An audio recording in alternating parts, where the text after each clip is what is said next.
Alizeh talk کے معزز سامعین کو علیزہ کمل کا سلام۔ دوستو، اگر آپ مختصر کہانیوں کے علاوہ ناول سننے کے شوقین ہیں تو میرا چینل ناولز بائی علیزہ ضرور سبسکرائب کریں۔ دوستو، آج میں آپ کو بہار اور خیام کی کہانی سنانے لگی ہوں۔ یہ کہانی مجھے بہار نے انسٹاگرام پر شیئر کی۔ وہ بتاتے ہیں کہ خیام اتنا خوبصورت تھا کہ جو اسے دیکھتا بس دیکھتا ہی رہ جاتا۔ وہ مجھ سے عمر میں 5 برس چھوٹا تھا، پھر بھی میرے دل میں بس گیا تھا۔ جانتی تھی کہ عمروں کے اس فرق کے سبب ہماری شادی نہیں ہو سکتی۔ خاص طور پر ہماری چچی اسے ماننے والی نہ تھی۔ خدا کی کرنی کہ چچی کا انتقال ہو گیا، حالانکہ ان کی صحت اچھی تھی۔ معمولی سا بخار ہوا اور وہ چل بسیں۔ ان کے اچانک انتقال پر سبھی افسردہ تھے۔ کسی کو یقین نہ آتا تھا اتنی صحت مند عورت یوں پلک جھپکتے دنیا چھوڑ کر چلی جائے گی۔ چاچا کا اور ہمارا مکان جڑا ہوا تھا۔ بیوی کی وفات کے بعد ان کو سنبھالنے والا کوئی نہ رہا۔ خیام ان دنوں میٹرک میں تھا، اس کی بھی تعلیم متاثر ہوئی۔ چچا ریٹائرڈ ٹیچر تھے، محض پینشن سے ہی روکھی سوکھی پر گزارا تھا۔ ان کی استطاعت نہ تھی کہ ملازمہ رکھتے، لہٰذا کبھی میں اور کبھی میری امی جان ان کے گھر کا کام کراتے۔ میں ان کے میلے کپڑے بھی اٹھا لاتی اور اپنے گھر میں دھو کر واپس دے آتی۔ کھانا بھی ہم ماں بیٹی کو پکانا ہوتا تھا۔ میں یہ سارے کام خوشی سے کرتی کہ مجھے چچا اور خیام سے پیار تھا۔ ابا اور چچا میں بھی بڑی محبت تھی۔ ایک روز دونوں نے مشورہ کیا کہ میری شادی خیام کے ساتھ کر دینا چاہیے۔ گرچہ عمروں میں کافی فرق تھا، لیکن میری تو لاٹری نکل آئی تھی۔ خیام کی دلہن بننا میرا بچپن سے خواب تھا اور اب اس کی تعبیر سامنے تھی۔ امی نے ابا جان کو سمجھایا کہ بہار بڑی ہے جبکہ خیام چھوٹا ہے، ابھی یہ فرق معلوم نہ ہوگا، لیکن آگے جا کر مسئلہ بنے گا۔ عورت مرد سے جلد بوڑھی لگنے لگتی ہے۔ میرے خیال میں تو یہ رشتہ نامناسب ہے۔ خیام کو بھی شاید اس پر اعتراض ہوگا۔ میں خیام کو جانتا ہوں، بہار کی ماں۔ وہ ایک فرما بردار لڑکا ہے۔ اس کو اپنے والد کے فیصلے پر ہرگز اعتراض نہ ہوگا، اور 5 سال کا فرق کوئی بڑا فرق نہیں ہے۔ خیام ہمارا خون ہے، اسے بے وفائی کا اندیشہ ابس ہے۔ وہ شریفوں کی اولاد ہے۔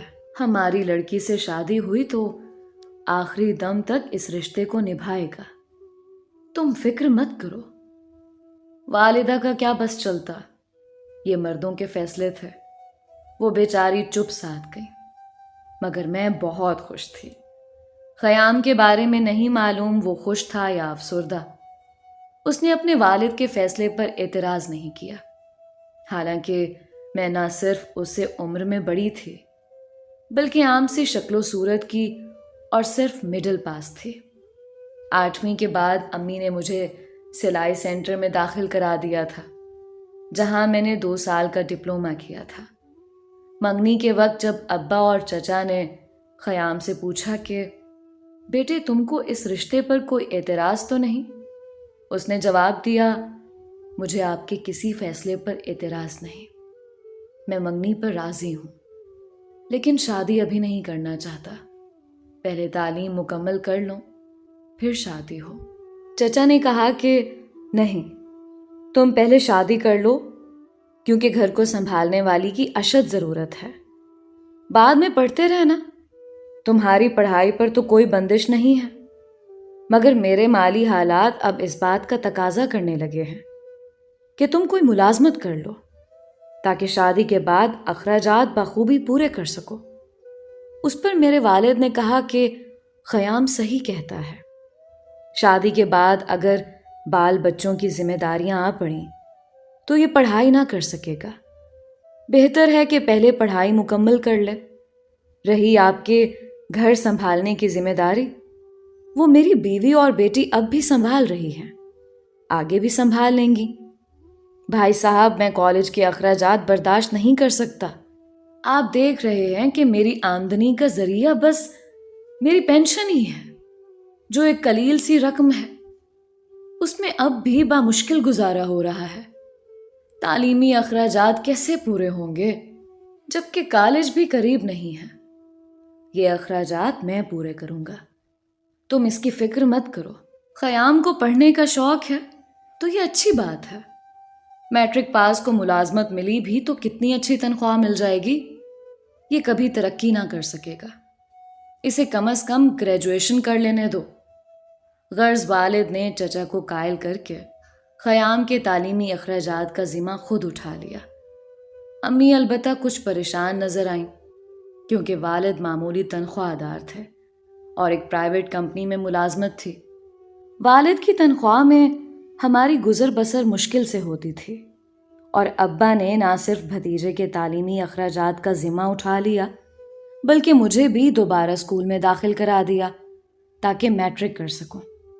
والد اب کمپنی میں اوور ٹائم کرتے تھے۔ انہوں نے خیام کو نزدیکی شہر کے کالج میں داخل کرا دیا۔ بلا شبہ اسے حقیقی معنوں میں پڑھنے کا شوق تھا اور وہ ہر امتحان میں اچھے نمبر لاتا تھا۔ ایف ایس سی میں تو اس نے کمال ہی کر دیا، اپنی کلاس میں ٹاپ کیا۔ اب اس کے دل میں ڈاکٹر بننے کا شوق جاگا۔ اس آرزو کا اظہار اس نے ابا جان سے کیا تو والد صاحب نے اس کا ساتھ دینے کی حامی بھر لی اور اسے میڈیکل کالج میں داخلہ دلوا دیا۔ والد صاحب نے ایک پلاٹ خریدا تھا کہ کبھی اس پر بڑا سا گھر بنوائیں گے۔ اس وقت یہ پلاٹ ویران جگہ تھا، بعد میں آبادی ہو گئی۔ آبادی بڑھی تو پلاٹ کی قیمت بھی بڑھی۔ ابا جان نے اسے بیچ دیا۔ 1 کنال کے پلاٹ کی بہت اچھی قیمت مل گئی۔ یہ روپیہ انہوں نے آدھا اپنے نام اور آدھا خیام کے نام بینک میں ڈال دیا تاکہ اس کے تعلیمی اخراجات میں رکاوٹ نہ آئے۔ ہر ماہ وہ باقاعدگی سے فیس بھی ادا کرتا رہے اور دوسرے تعلیمی اخراجات بھی پورے ہوتے رہے۔ میں بھی ہر ممکن کوشش کرتی تھی کہ کچھ پیسے جوڑ لوں۔ جہاں سے سلائی کا ڈپلومہ لیا تھا وہاں انہی دنوں ایک ٹیچر کی شادی ہوئی۔ اس نے اسکول چھوڑ دیا۔ اس نے مجھے بتایا کہ سلائی سینٹر میں جگہ خالی ہے اور ٹیچر کی ضرورت ہے، تم قسمت آزمائی کرو۔ میں سینٹر گئی۔ ہیڈ مسٹریس اور تمام سٹاف مجھے جانتا تھا۔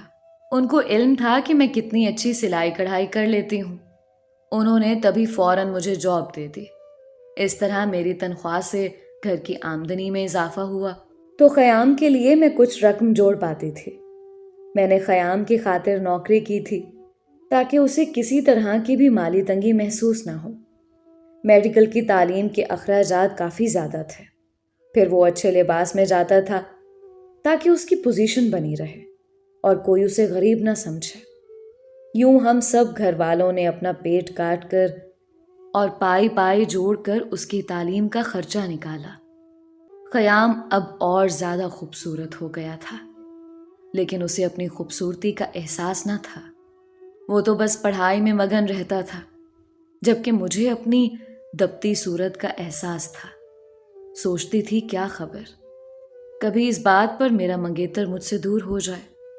میڈیکل کالج میں تو اس کے ساتھ بہت خوبصورت لڑکیاں پڑھتی تھیں اور امیر گھروں سے بھی تھیں۔ میں ان کا مقابلہ نہ کر سکتی تھی۔ جن کو صرف اپنی پڑھائی سے لگن ہو اور اپنے اچھے مقصد پر دھیان رکھتے ہوں، ان کو پھر کوئی نہیں لبھاتے، اور نہ ظاہری حسن کی کشش پر وہ اپنا وقت برباد کرتے ہیں۔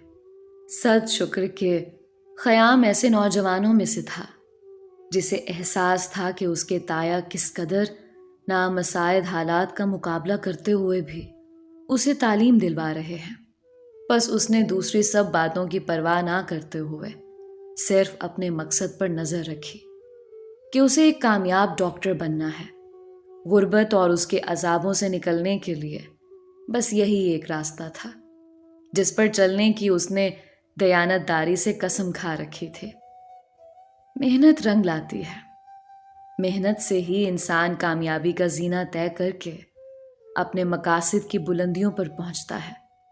خیام کی محنت اور ہماری قربانی رنگ لائی۔ وہ دن آ گیا جب وہ ڈاکٹر بن گیا۔ شہر میں ہی اس نے ہاؤس جاب مکمل کی تھی، پھر وہاں پریکٹس کرنے کی خواہش ظاہر کی۔ چچا نے اس صورت میں اسے شہر پریکٹس کرنے کی اجازت دی کہ وہ شادی کر کے اپنی دلہن کو ساتھ شہر لے جائے گا۔ اس نے یہ بات مان لی اور ہماری شادی ہو گئی۔ میرے خواب کو بھی تعبیر مل گئی اور اس کے خواب بھی پورے ہونے لگے۔ شہر میں خیام نے کرائے کا گھر لیا، اس میں بھی میرے والد نے اس کی مدد کی، اور میں اپنے شریک زندگی کے ہمراہ پہلی بار شہر آ کر رہنے لگی۔ ہم دونوں کے پاس نئی زندگی شروع کرنے کے لیے کوئی خاص جمع پونجی نہ تھی۔ جو گھر ہم نے یہاں لیا تھا اس کا کرایہ بھی والد صاحب دیتے تھے۔ شہر میں اپنا سلائی کڑھائی والا ہنر جاری رکھا اور اچھے پیسے کما لیتی تھی۔ ہر طرح خیام کا ساتھ دیا، کبھی ان کے آگے تنگی کا رونا نہ رویا۔ سال بعد اللہ تعالیٰ نے ہمیں ایک بیٹے سے نوازا، اور وقت کے ساتھ ساتھ ہمارے حالات بہتر ہوتے گئے۔ حالات بہتر ہوئے تو خیام اعلیٰ تعلیم کے لیے لندن چلے گئے۔ اس دوران میں اپنی والدہ کے پاس رہی۔ شوہر کے جانے کے 3 ماہ بعد میرے دوسرے بیٹے کی پیدائش ہوئی۔ وقت بہرحال گزر جاتا ہے، یہ وقت بھی گزر گیا۔ جب وہ اسپیشلسٹ بن کر آئے تو اچھے دنوں کی امید بر آئی، لیکن ان کے آنے کے بعد میں اپنے شوہر کو جوان اور خود کو بوڑھی تصور کرنے لگی۔ وقت کی گردش کا ان پر کچھ اثر نہ لگتا تھا، یا شاید میں اتنے سال خود سے بے خبر رہی تھی۔ میرے شوہر خوبصورت تو تھے ہی، باہر رہ کر آئے تو مزید خوبصورت ہو گئے۔ مجھے اپنے شوہر سے بہت محبت تھی، وہ بھی میری محبت کا دم بھرتے تھے، مگر جانے کیوں مجھے اب اپنی بدصورتی کا کمپلیکس ہو گیا تھا۔ اپنی اسی پریشانی اور احساس کمتری سے، جو لوگوں کی باتوں سے ہوا، بیمار رہنے لگے۔ خیام میری بیماری سے پریشان ہو گئے۔ وہ میرا بہت خیال رکھتے تھے، علاج معالجہ میں بھی کوئی غفلت نہ کی۔ وہ مجھے تندرست دیکھنا چاہتے تھے، پارٹیوں میں لے جانا چاہتے تھے، مگر میں ہر بار بہانہ بنا دیتی، یوں انہیں اکیلے جانا پڑتا۔ بیمار رہنے کے باوجود کبھی گھر، شوہر اور بچوں سے غافل نہ ہوئی، وقت پر ہر کام کرتی۔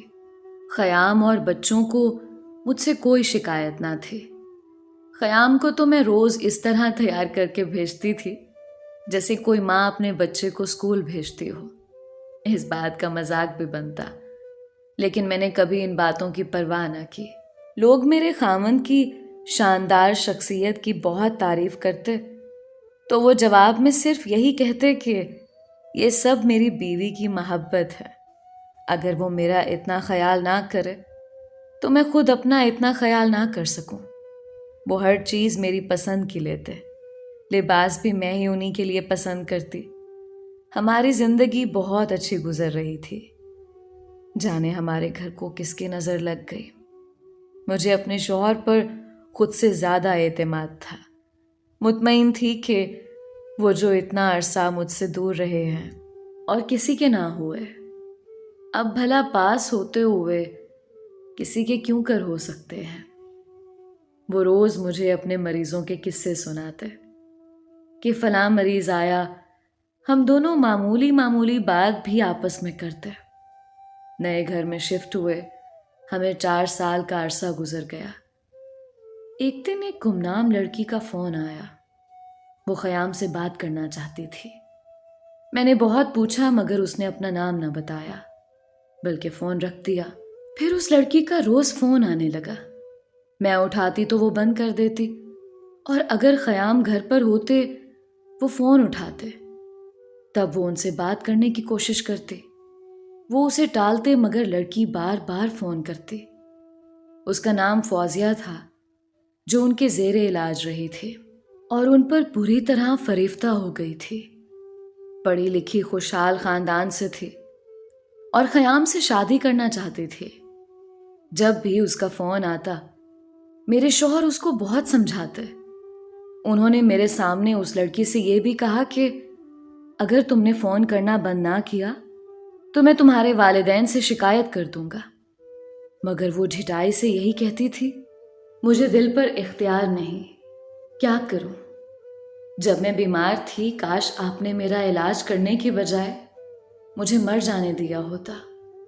اب آپ کے بغیر جینا میرے لیے مر جانے کے برابر ہو گیا ہے۔ یا تو مجھ سے شادی کر لو یا پھر میں خودکشی کر لوں گی۔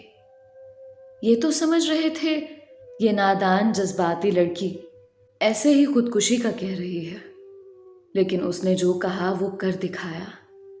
قصہ یوں ہوا کہ بہت منع کرنے پر بھی وہ روز رات کو فون کرتی۔ میرے شوہر میرے سامنے اس سے بات کرتے، اس کو بھی ڈانٹتے، پیار سے بھی بات کرتے۔ فون نہ اٹھاتے تو ان کے کلینک پہنچ جاتی اور مریضوں کی قطار میں بیٹھ جاتی۔ خیام اس صورتحال سے پریشان ہو گئے۔ مجھ سے کہا، دیکھو بہار، تم اس بات کا اثر نہ لینا اور نہ مجھے غلط سمجھنا۔ میرا اس کے ساتھ کچھ معاملہ نہیں ہے۔ یہ 20 برس کی ہے لیکن میری عمر کے سامنے تو بچی ہی ہے۔ خود ہی تھوڑے دنوں بعد مایوس ہو جائے گی تو پیچھے ہٹ جائے گی۔ میں نے بھی اپنے شوہر کی عمر اور حالات دیکھے کہ بچے بھی جوان ہو رہے ہیں۔ اب اس عمر میں بھلا یہ کیا ایسی حرکت کر سکتے ہیں؟ میں تو یہ سوچ کر شرمندگی محسوس کرتی تھی کہ اپنے اتنے چاہنے والے شوہر کے متعلق یہ بات سوچی ہی کیوں۔ ان دنوں ابا جان بیمار ہو کر وفات پا گئے۔ اب امی اکیلی رہ گئی تو میں زیادہ ان کی طرف جانے لگی۔ ان کی دلجوئی لازمی تھی۔ سوچا عدت گزار لیں تو ان کو اپنے گھر لے آؤں گی۔ ادھر چچا کی طبیعت بھی ناساز رہنے لگی تھی، مگر وہ گاؤں چھوڑ کر شہر نہیں آنا چاہتے تھے۔ لہٰذا جب امی کی طرف جاتی تو ان کے پاس بھی 1-2 دن رہ جاتے۔ ایک دن ایک گمنام شخص نے مجھے فون کیا کہ ڈاکٹر صاحب نے دوسری شادی کر لی ہے۔ میں نے خبر پر دھیان نہ دیا، مگر دل میں وہم نے ضرور جگہ کر لی۔ ایک دن محسوس کیا کہ وہ بہت پریشان ہیں۔ پوچھا کہ کیا پریشانی ہے؟ اتنا بتایا کہ ایک مریض کی حالت خراب ہے، اس وجہ سے تھوڑی سی پریشانی محسوس ہو رہی ہے۔ ہم ڈاکٹر بھی انسان ہیں، مگر تم پریشان نہ ہو، یہ تو معمول کی بات ہے۔ میری پریشانی تو وہ لڑکی فوزیہ تھی جس کے اب فون آنے بند ہو گئے تھے۔ میں سمجھی کہ ڈاکٹر صاحب نے صحیح کہا تھا۔ وہ مایوس ہو گئی ہے، لیکن جب فون پر کسی نے خیام کی دوسری شادی کی اطلاع دی تو مجھے عجیب خوف لاحق ہو گیا۔ کبھی کہتی دفع کرو اس معاملے کو، شاید اس لڑکی نے مجھے پریشان کرنے کے لیے فون کروایا ہو، اور کبھی دل سے آواز آتی پتہ تو کرو۔ ایک دن ڈاکٹر صاحب ٹی وی لاؤنج میں فون کے پاس چپ چاپ بیٹھے تھے۔ میں نے پوچھا، کیا ہوا خیام؟ بولے، کچھ نہیں، کسی مریض کے متعلق سوچ رہا ہوں۔ میں نے مذاق میں کہا، دوسری شادی کرنا چاہتے ہیں تو کر لیں، آپ خوبصورت ہیں اور مجھ سے چھوٹے بھی، ابھی جوان لگتے ہیں جبکہ میں اکثر بیمار رہتی ہوں۔ انہوں نے جواب میں کہا، تمہارے ہوتے ہوئے مجھے دوسری شادی کی ضرورت نہیں ہے، مجھے تو بس تمہاری ضرورت ہے۔ تمہارے سوا میں کسی سے محبت نہیں کر سکتا۔ یوں میں ان کی محبت میں سرشار، اپنے ارد گرد سے بے خبر رہتی تھی۔ اگر ہمارے جاننے والے مجھے باخبر نہ کرتے۔ میرے ایک کزن نے بتایا کہ آج کل ڈاکٹر صاحب ایک نوجوان لڑکی کے ساتھ دیکھے جا رہے ہیں۔ سمجھ گئی، ہو نہ ہو یہ وہی فون والی فوزیہ ہی ہے۔ شاید اس نے میرے سرتاج کو رام کر لیا ہے۔ میں نے اپنے شوہر سے بات کی تو انہوں نے پھر مجھے وہی جھوٹی تسلی دی کہ تمہیں کوئی بہکا رہا ہے۔ میں نے جو کام جوانی میں نہ کیے، کیا اب بڑھاپے میں کرتا اچھا لگوں گا؟ اس تسلی سے ڈھارس ملی۔ مجھے اپنے بچوں کے لیے باپ کی شفقت اور سایہ چاہیے تھا۔ اپنے شوہر پر اعتماد کیا اور اس بات کو بھولنے کی کوشش کرنے لگی۔ مگر تقدیر کو شاید کچھ اور منظور تھا۔ ایک دن کوئی فون آیا۔ میرے شوہر آہستہ سے کسی سے کہہ رہے تھے کہ ابھی شادی کو راز میں رکھنا ہے، تو میرے گھر آنے کی غلطی مت کرنا۔ یاد رکھو، میرا گھر خراب ہوا تو میں تم کو طلاق دے دوں گا۔ ان کے منہ سے یہ الفاظ سن کر بے ہوش ہو گئی۔ اتنا صدمہ ہوا جیسے میں مر گئی ہوں۔ میں جو اعتبار میں ماری گئی کہ اتنا چاہنے والا شوہر کیسے بدل سکتا ہے، وہ بدل گیا تھا۔ انہوں نے اقرار کر لیا کہ اس سے غلطی ہوئی، فوزیہ سے دوسری شادی کی ہے، مگر اپنی خاطر، اپنی خواہش اور خوشی سے نہیں، بلکہ اس کی خاطر۔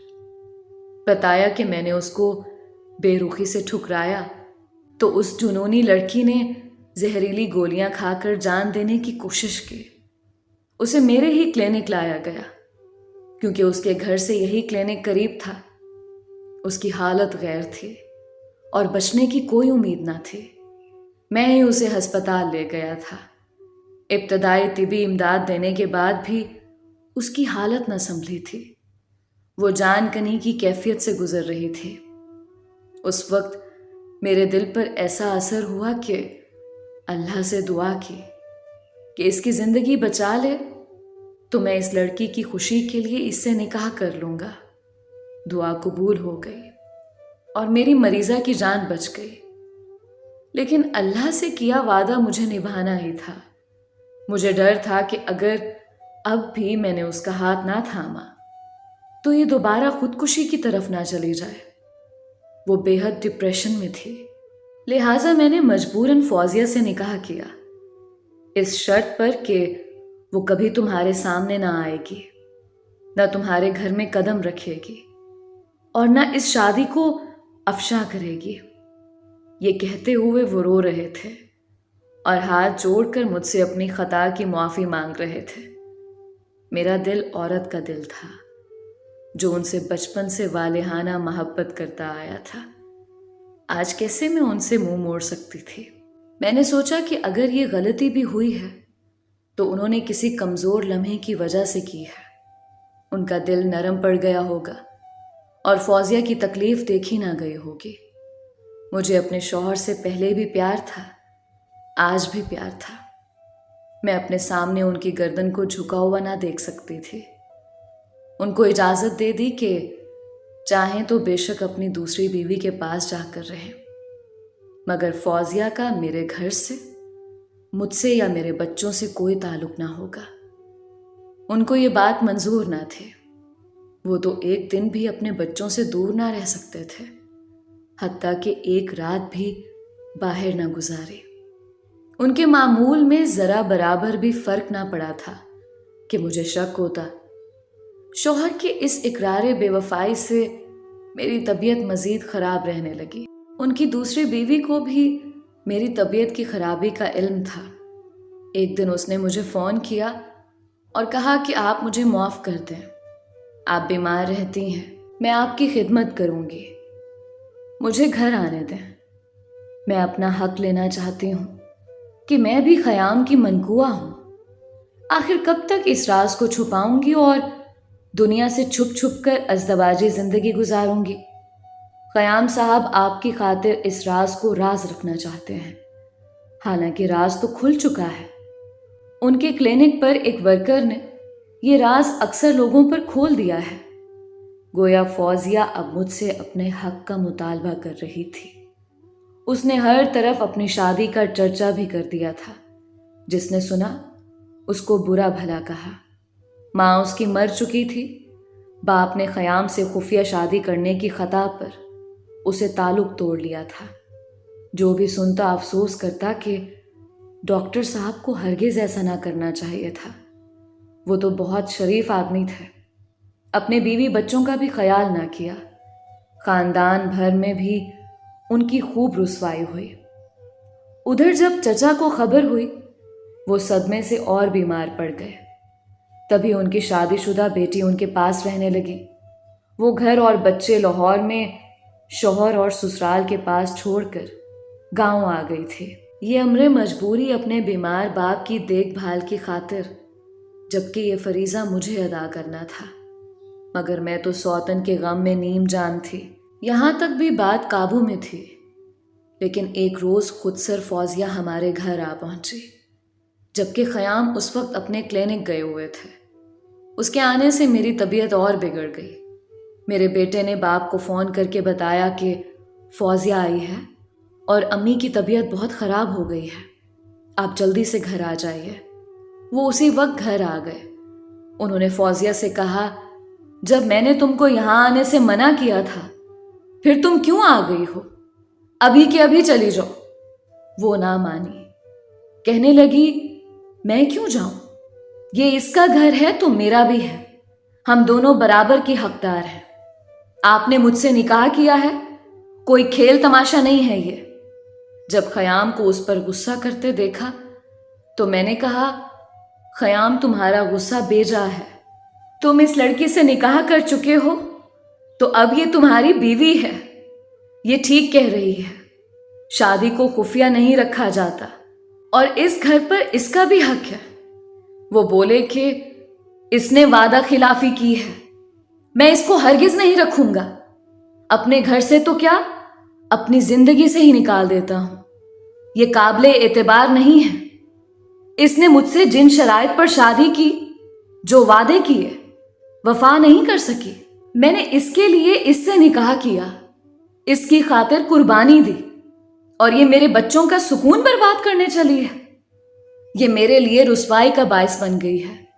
میرے سب جاننے والوں کو فون کروا دیے کہ میں نے اس سے نکاح کیا ہے، حتیٰ کہ ابا جان کو بھی، جو پہلے سے بیمار تھے، اب اور زیادہ بیمار پڑ گئے ہیں، اور میں شرم سے ان کا سامنا نہیں کر پا رہا۔ وہ غصے میں بولے جا رہے تھے۔ میں نے کسی طرح ان کو سمجھا بجھا کر روکا، ورنہ وہ فوزیہ کو دھکے دے کر گھر سے نکالنے پر آمادہ تھے۔ بہرحال شام تک وہ ہمارے ٹی وی لاؤنج میں بیٹھی رہی، روتی رہی، اور خیام صاحب کلینک چلے گئے۔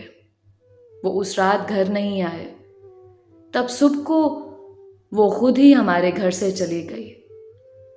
کچھ دنوں بعد مجھے کسی نے بتایا کہ دونوں میں طلاق ہو گئی ہے۔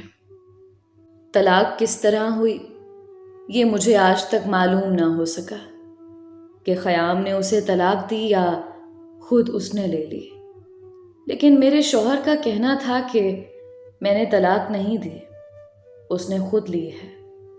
اس نے تمہارے ساتھ رہنے کی ضد کی اور میرے نہ ماننے پر طلاق مانگ لی۔ یوں یہ قصہ تمام ہوا۔ دوستو، یہ تھی خیام اور بہار کی کہانی۔ ایسے شوہر بہت قسمت والیوں کو نصیب ہوتے ہیں۔ امید کرتی ہوں کہ اس کہانی سے تمام خواتین اور مرد حضرات نے بہت کچھ سیکھا ہوگا۔ ملتے ہیں ایک نئی کہانی کے ساتھ۔ اپنا اور اپنوں کا بہت خیال رکھیں۔ علیزہ کمل کو اجازت دیجیے۔ اللہ ہمارا حامی و ناصر رہے۔